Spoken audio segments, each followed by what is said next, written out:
नमस्कार, मैं हूं अंकुर और आप देख रहे हैं सत्यहिंदी.com। आइए एक नजर डालते हैं अब तक की सुर्खियों पर। उत्तर प्रदेश के लखीमपुर खीरी जिले में एक दलित परिवार की 2 सगी नाबालिग बहनों के शव पेड़ से लटके मिलने से हंगामा मचा है। पुलिस ने इस मामले में 6 अभियुक्तों को गिरफ्तार करने का दावा किया है। पुलिस ने इस मामले में आईपीसी की हत्या और बलात्कार से जुड़ी धाराओं के साथ ही पॉक्सो एक्ट के तहत भी मुकदमा दर्ज किया है।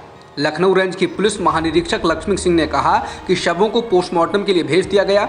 इस मामले में मृतक लड़कियों की मां ने कहा है कि मोटरसाइकिल पर आए कुछ लोगों ने लड़कियों का अपहरण कर लिया था। परिजनों ने उनका बलात्कार और हत्या किए जाने का आरोप लगाया है। गांव के एक व्यक्ति ने नाबालिग दलित बहनों के शव पेड़ से लटके देखे और ग्रामीणों को इस बात की सूचना दी। इसके बाद ग्रामीणों ने जोरदार प्रदर्शन किया और सड़क को जाम कर दिया। लखीमपुर खीरी के निघासन में 2 नाबालिग दलित बहनों के शव पेड़ से लटके मिलने के मामले में पुलिस ने 6 अभियुक्तों को गिरफ्तार किया है। पुलिस अधीक्षक संजीव सुमन ने गुरुवार को पत्रकारों से बातचीत में कहा है कि लड़कियों को बहला फुसलाकर ले जाया गया था। उन्होंने कहा कि लड़कियों से उनकी मर्जी के खिलाफ शारीरिक संबंध बनाए गए। इस मामले में अभियुक्त बनाए गए 6 लोग छोटू, जुनैद, सुहेल, आरिफ, करीमुद्दीन, हफीजुर रहमान और ये सभी लालपुरवा गाँव के रहने वाले हैं। उन्होंने कहा कि छोटू ने ही लड़कियों की अभियुक्तों से दोस्ती करवाई थी, लेकिन वो मौके पर नहीं गया था। पुलिस ने अपहरण की बात से इनकार किया, जबकि इस मामले में मृतक लड़कियों की मां ने कहा कि बाइक पर आए कुछ लोगों ने लड़कियों का अपहरण कर लिया था। परिजनों ने उनका बलात्कार और हत्या किए जाने का आरोप लगाया है। लखीमपुर में दलित बहनों के साथ रेप की घटना को लेकर विपक्ष ने बीजेपी की योगी सरकार पर हमला बोल दिया है। सपा प्रमुख अखिलेश यादव ने कहा कि निघासन पुलिस थाना क्षेत्र में 2 दलित बहनों को अगवा करने के बाद उनकी हत्या और उसके बाद पुलिस पर पिता का यह आरोप बेहद गंभीर है कि बिना पंचनामा और सहमति के उनका पोस्टमार्टम किया गया। लखीमपुर में किसानों के बाद अब दलितों की हत्या हाथरस की बेटी हत्याकांड के जघन्य पुनरावृत्ति है। इसके अलावा कांग्रेस नेता प्रियंका गांधी ने कहा है कि लखीमपुर में 2 बहनों की हत्या की घटना दिल दहलाने वाली है। परिजनों का कहना है कि उन लड़कियों का दिन दहाड़े अपहरण किया गया था। रोज अखबारों और टीवी में झूठे विज्ञापन देने से कानून व्यवस्था अच्छी नहीं हो जाती। आखिर उत्तर प्रदेश में महिलाओं के खिलाफ जघन्य अपराध क्यों बढ़ते जा रहे हैं? बसपा प्रमुख मायावती ने इस घटना की निंदा की और कहा कि यूपी में अपराधी बेखौफ हैं क्योंकि सरकार की प्राथमिकताएं गलत हैं।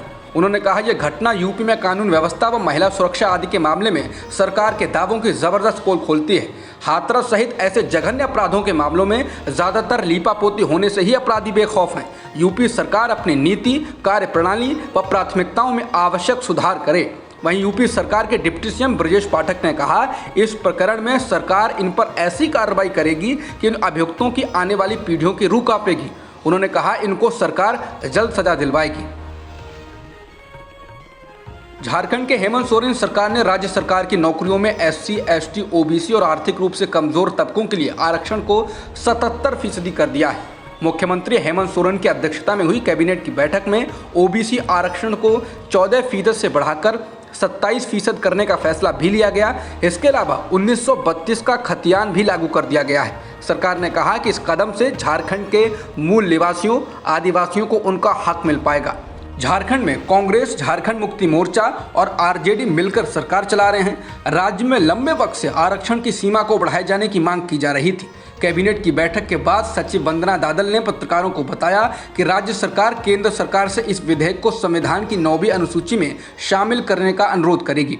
झारखंड सरकार ने नौकरियों में आरक्षण की जो नई नीति प्रस्तावित की है उसके अनुसार झारखंड के अनुसूचित जाति समुदाय के स्थानीय लोगों को 12%, अनुसूचित जनजाति समुदाय को 28%, अत्यंत पिछड़ा वर्ग को 15%, ओबीसी को 12% और आर्थिक रूप से कमजोर वर्ग को 10% आरक्षण मिलेगा। अब इस तरह राज्य में कुल आरक्षण 77% हो गया।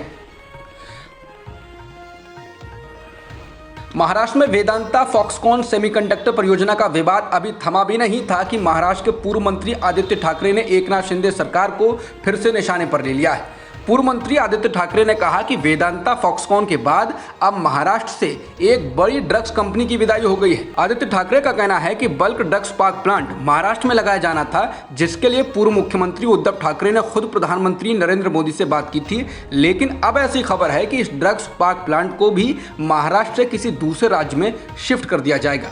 आदित्य ठाकरे का कहना है अगर ये बल्क ड्रग्स पार्क की परियोजना महाराष्ट्र में स्थापित होती तो इससे करीब 80,000 लोगों को रोजगार मिलता।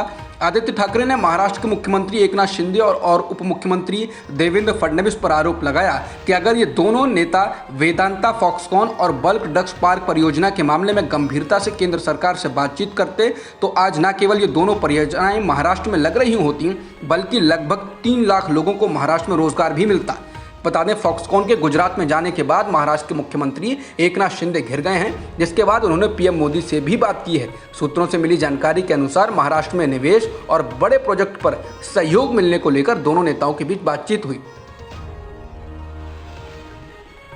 सुप्रीम कोर्ट ने कल यानी बुधवार को भारतीय क्रिकेट कंट्रोल बोर्ड यानी बीसीसीआई को अपने संविधान में संशोधन करने की अनुमति दे दी।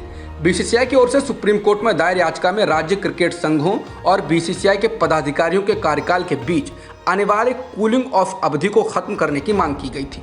सुप्रीम कोर्ट के इस फैसले के बाद अब क्रिकेट संघ के अध्यक्ष सौरभ गांगुली और सचिव जय शाह के पद पर बने रहने का रास्ता साफ हो गया। पहले उन पदों पर वो लगातार नहीं बने रह सकते थे, इसके लिए कूलिंग ऑफ अवधि होनी चाहिए थी, यानी लगातार 2 कार्यकाल तक वे पद पर नहीं रह सकते थे। लेकिन अब प्रशासकों को लगातार 2 कार्यकाल के बाद ही कूलिंग ऑफ पीरियड से गुजरना होगा। बिहार के मुख्यमंत्री नीतीश कुमार ने कहा कि अगर 2024 में विपक्ष की सरकार बनती है तो वो बिहार ही नहीं बल्कि अन्य पिछड़े राज्यों को भी विशेष राज्य का दर्जा देंगे। उन्होंने कहा कि हम तो इसके लिए कैंपेन करते रहे हैं, हमेशा से ये आवाज़ उठाते रहे हैं। नीतीश ने कहा कि अगर सब एकजुट होंगे और बीजेपी की जगह सरकार बनाएंगे तो हम निश्चित रूप से विशेष राज्य का दर्जा देंगे।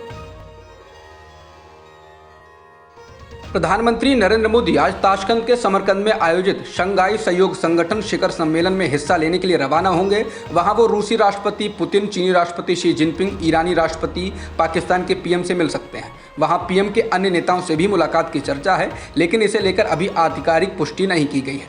सबसे अधिक चर्चा चीन के राष्ट्रपति शी जिनपिंग से मिलने को लेकर है। अभी तक ये स्पष्ट नहीं हुआ है कि वो चीनी राष्ट्रपति से द्विपक्षीय वार्ता करेंगे या नहीं, क्योंकि लद्दाख में चीनी घुसपैठ के बाद से दोनों देशों के रिश्ते खास नहीं हैं। कनाडा के टोरंटो में बीएपीएस स्वामीनारायण मंदिर की दीवार पर भारत विरोधी और खालिस्तानी समर्थक नारे लिखने की भारत सरकार ने निंदा की है।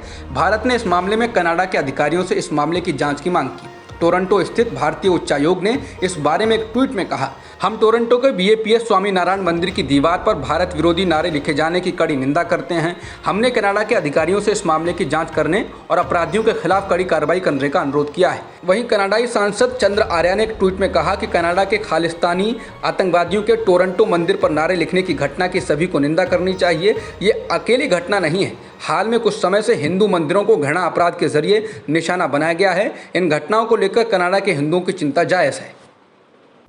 अब तक की खबरों में इतना ही। बाकी खबरों के लिए बने रहिए सत्यहिंदी.com के साथ।